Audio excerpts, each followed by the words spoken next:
Bismillahirrahmanirrahim. Assalamualaikum warahmatullahi wabarakatuh.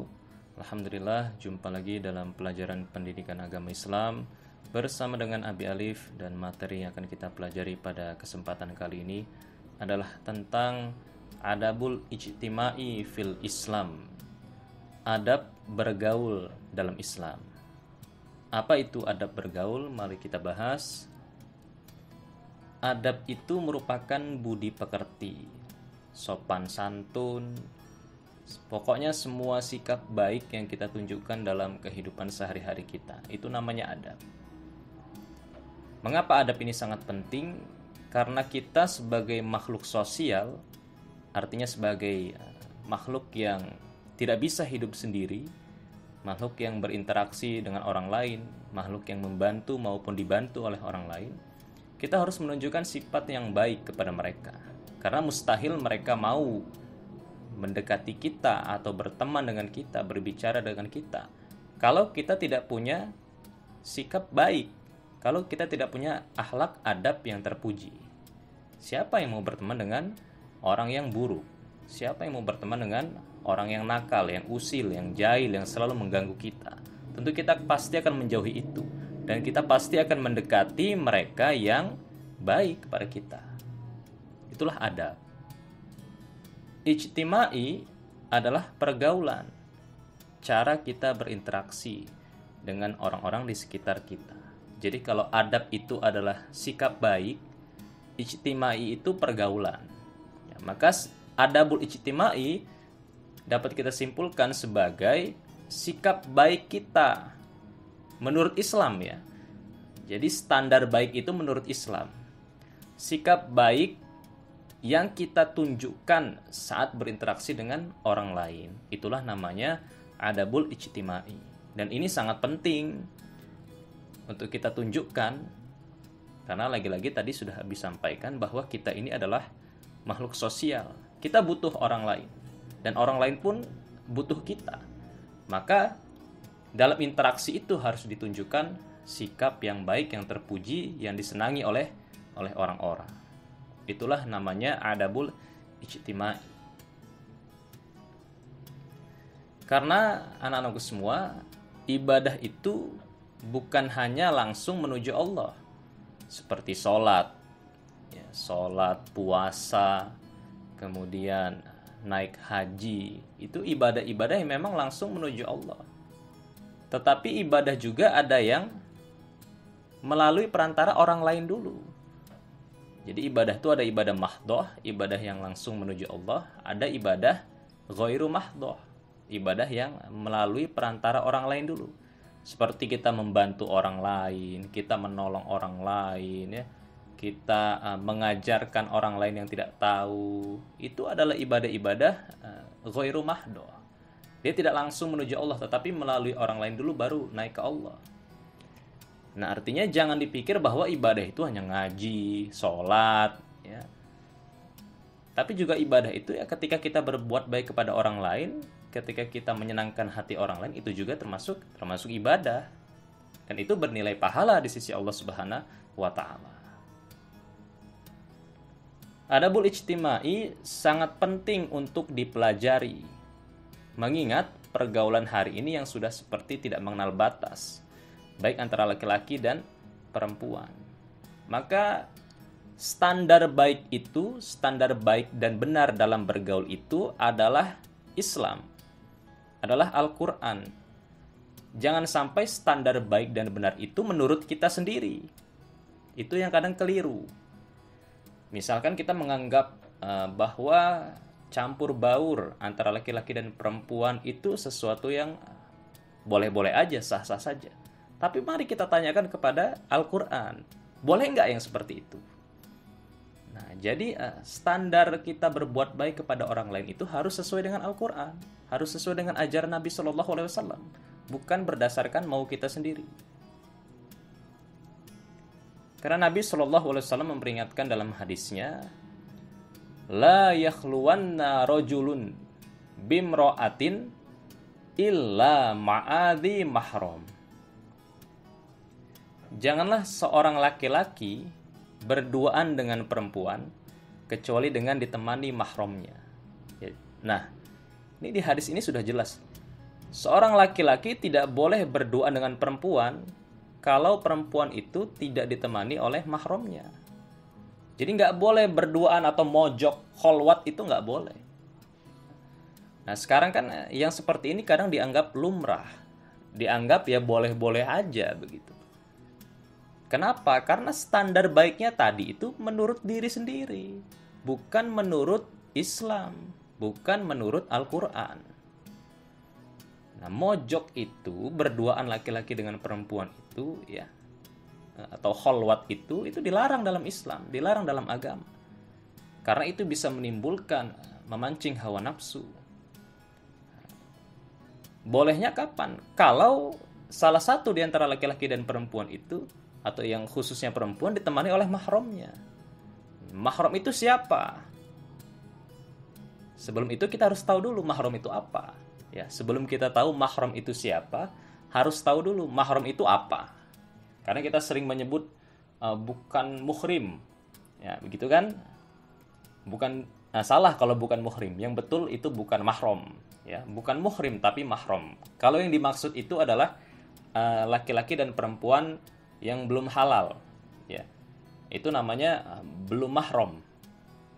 Tapi kalau muhrim itu pakaian ihram. Itu muhrim. Ketika kita memakai pakaian ihram itu muhrim namanya.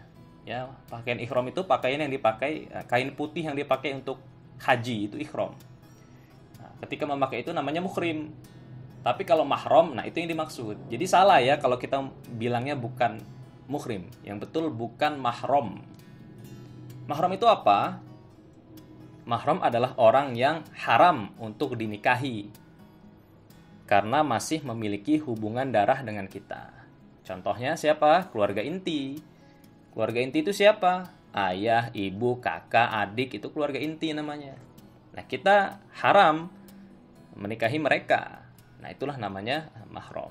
Jadi kalau tadi disebutkan dalam hadis, kita nggak boleh berduaan dengan perempuan kecuali kalau dia ditemani oleh mahramnya. Ya, dia harus ada yang menemani. Siapa ya? Ayahnya kah? Ibunya kah? Kakaknya kah? Adiknya kah? Kalau hanya kita dengan dia berdua, itu yang dilarang. Itu yang tidak boleh ya. Walaupun, kan tapi saya nggak ngapa-ngapain. Loh ya, kalau kamu nggak ngapa-ngapain, ngapain kamu berduaan? Itu kan nggak ngapa-ngapain itu menurut kamu sendiri. Bukan menurut Islam. Ya. Jadi lagi-lagi standar baik dan benar itu menurut Islam, menurut Al-Quran, bukan menurut kita sendiri. Oh, kita ini siapa? Apakah kita ulama? Apakah kita ahli Quran? Kok berani membuat standar kebaikan sendiri? Nah, begitu ya. Di dalam Quran surat An-Nisa ayat 23 Allah Subhanahu wa taala berfirman, ayatnya cukup panjang. Nah, tolong dicatat semua. Hurrimat alaikum ummahatukum wa banatukum wa akhwatukum wa ammatukum wa khalatukum wa banatul akhi wa banatul ukhti wa ummahatukumul lati aradhnakum wa akhwatukum minar radha'ah wa ummahatu nisaikum wa rabaibukumul lati fi hujurikum min nisaikumul lati dakhaltum bihin fa illam takunu dakhaltum bihin fala junaha alaikum wa halailu abnaikumul ladina min aslabikum wa ang tajma'u bainal ukhtaini illa ma qad salaf innallaha kana ghafurur rahima. Artinya, diharamkan bagimu untuk menikahi. Nah, ini adalah tadi ya, siapa saja mahram kita. Di ayat ini dijelaskan, inilah macam-macam mahram atau mahram-mahram kita itu siapa saja di ayat ini dijelaskan. Yang pertama, ibu-ibumu, anak-anakmu yang perempuan, saudara-saudaramu yang perempuan. Nah, ini karena ayat ini diturunkan untuk Nabi Muhammad, untuk laki-laki, maka menggunakan kata perempuan ya yang dilarang di sini. Mahramnya di sini perempuan, karena ayat ini untuk laki-laki. Kalau untuk perempuan ya dibalik saja, yang perempuannya diganti laki-laki. Jadi diharamkan bagimu menikahi ibumu, anak-anakmu yang perempuan, saudara-saudaramu yang perempuan, saudara-saudara bapakmu yang perempuan, saudara-saudara ibumu yang perempuan, anak-anak perempuan dari saudara-saudaramu yang laki-laki, anak-anak perempuan dari saudara-saudaramu yang perempuan, ibumu yang menyusui kamu, saudara perempuan sepersusuanmu, ibu istrimu atau mertua, anak-anak istrimu yang dalam pemeliharaanmu, dari istri yang telah kamu campuri.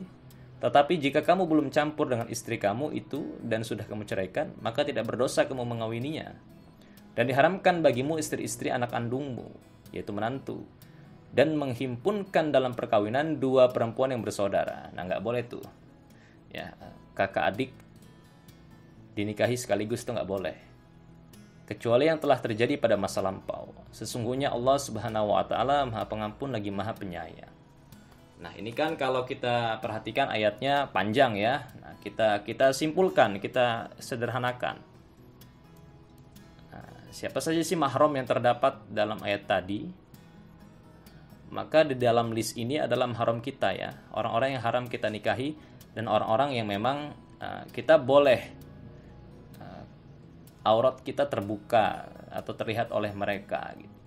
Karena mereka mahram kita, mereka halal buat kita, tapi nggak boleh kita nikahi. Pertama, orang tua kandung, ayah, ibu, kakek, nenek. Nah, kalau kamu lepas jilbab di depan mereka nggak apa-apa. Ya, berduaan dengan mereka nggak apa-apa. Mereka mahram kamu. Masa nggak boleh berduaan dengan ayahnya sendiri, dengan ibunya sendiri? Ya, satu orang tua kandung. Yang kedua, anak kandung. Ya, boleh dengan anak kandung. Ya. Ketiga, saudara kandung, kakak, adik, nah itu mahram kita. Lalu saudara kandung ayah dan ibu, paman, bibi atau tante, ya paman, om, ya bibi, tante, pokoknya kakak dan adiknya ayah dan ibu, itu mahram kita. Anaknya paman dan bibi atau sepupu, mahram itu, nggak boleh kita nikah dengan sepupu sendiri. Ibu susu. Nah, ibu susu itu maksudnya apa? Nah, misalkan waktu bayi, ASI ibu kita tidak keluar. Maka ibu kita menyusukan kita kepada orang lain yang ASInya keluar. Nah, itu namanya ibu susu kita. Karena kita minum ASI darinya, maka kita nggak boleh menikahinya. Haram. Seperti Nabi Muhammad dengan Halimah. Halimah As-Sa'diyah. Nah, Halimah itu kan ibu susunya Nabi. Saudara sesusuan, ya karena tadi sudah satu darah ya, sudah satu darah mengalir, sama-sama nyusu dari orang yang sama. Itu haram dinikahi dan termasuk mahram kita. Mertua, nggak boleh ya. Anak tiri, dan terakhir adalah menantu. Nah, inilah 10 mahram kita yang mana ini halal jika memang aurat kita terbuka terlihat oleh mereka. Kita berduaan dengan mereka itu gak apa-apa, tetapi haram untuk kita nikahi. Maka dicermati baik-baik ini pembagian mahram. Ini harus paham ya, agar kita tidak salah dalam bergaul, agar kita tidak menganggap terbuka aurat di depan laki-laki teman kita itu nggak apa-apa. Yang penting kan saya nggak ngapa-ngapain. Oh, itu sudah ngapa-ngapain kamu membuka aurat itu di depan mereka. Ya, hati-hati dengan itu. Bagaimana sih adab bergaul laki-laki dan perempuan yang dilarang dalam agama, atau yang sebaiknya itu bagaimana? Pertama, kita sebaiknya menundukkan pandangan. Ya, ketika kita berinteraksi dengan lawan bicara kita yang berbeda jenis, misalkan laki-laki berinteraksi dengan perempuan, perempuan dengan berinteraksi dengan laki-laki, sebaiknya kita menundukkan pandangan. Karena segala sesuatu itu bermulanya dari mata, bukan dari hati. Ya, dari mata yang diawali itu. Maka sebaiknya kita tidak menatap mata lawan bicara kita yang berbeda jenis. Kemudian menutup aurat, yaitu haruslah kalau ini mah. Ya, kalau tidak ya kita berdosa. Tidak berkholwat tadi, tidak berduaan, tidak mojok laki-laki dan perempuan. Tidak pacaran, Tidak berkumpul jadi satu laki-laki dan perempuan. Nah, kumpul baur itu nggak boleh, ya. Ini dilarang nih. Menghindari tempat-tempat yang tidak baik. Nah, kadang ya nak ya, kadang kita nggak punya niat untuk itu. Tapi karena kadang kalau tempatnya mendukung muncul tuh niat. Tadinya nggak niat, tapi karena tempatnya mendukung muncullah niat-niat yang tidak baik itu. Nah, itu sebaiknya dihindari tuh. Tidak bersentuhan, ya, tidak bersentuhan kulit. Dan saling menjaga diri dari perbuatan yang bisa menimbulkan hawa nafsu. Nah, itu kesimpulannya ya. Semua ini sebetulnya garis ujungnya adalah kita harus menjaga diri dari perbuatan-perbuatan yang bisa menimbulkan hawa nafsu ya. Saling tatap, tidak menutup aurat, berkholwat, pacaran, itu kan semua perbuatan yang bisa menimbulkan hawa nafsu. Nah, maka itu sebaiknya dijaga. Kenapa? Karena ketimbang kita mengendalikan hawa nafsu kita, ya, ketimbang itu lebih baik kita hindari gitu. Karena khawatir namanya manusia punya titik lemah dalam imannya. Ketika dia sudah sulit mengendalikan itu, kan akan terjadi sesuatu yang tidak diinginkan.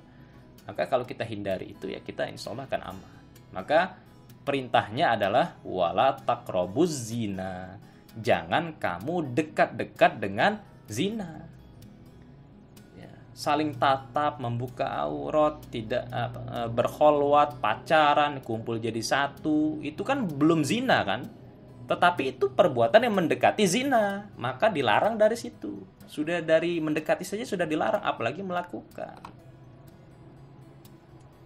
Apa hikmahnya apabila kita menerapkan adabul ijtimai ini? Kebaikan apa sih yang akan kita dapat? Pertama, kita akan terhindar dari fitnah dan maksiat. Selamat kita, ya, selamat dari perbuatan-perbuatan yang tidak diinginkan itu. Kemudian kita mampu menjaga kehormatan diri kita. Nah, apabila nanti terjadi sesuatu yang tidak diinginkan, kan kehormatan diri kita yang akan menjadi taruhannya. Orang-orang yang mohon maaf yang diperkosa, dilecehkan, itu kan sudah hilang kehormatan dirinya. Nah, kita menghindari itu kan. Kemudian terhindar dari hal-hal yang tidak diinginkan, jelas, pasti. Dan mendapat berbagai kebaikan. Nah, anak-anakku semua, terkhusus kalian yang sudah mulai balik, adab dalam bergaul ini harus dipahami, harus betul-betul dipelajari, harus betul-betul diterapkan, dan kalian harus mampu menjaga diri dari hal-hal yang tidak diinginkan itu. Karena apabila kalian selamat untuk menjaga diri kalian, yang selamat bukan hanya kalian, tetapi juga keluarga kalian, wabil khusus kedua orang tua. Tapi jika kamu gagal menjaga dirimu, maka yang terkena dampaknya juga adalah kedua orang tuamu dan keluarga besarmu. Mudah-mudahan ada manfaatnya. Assalamualaikum warahmatullahi wabarakatuh.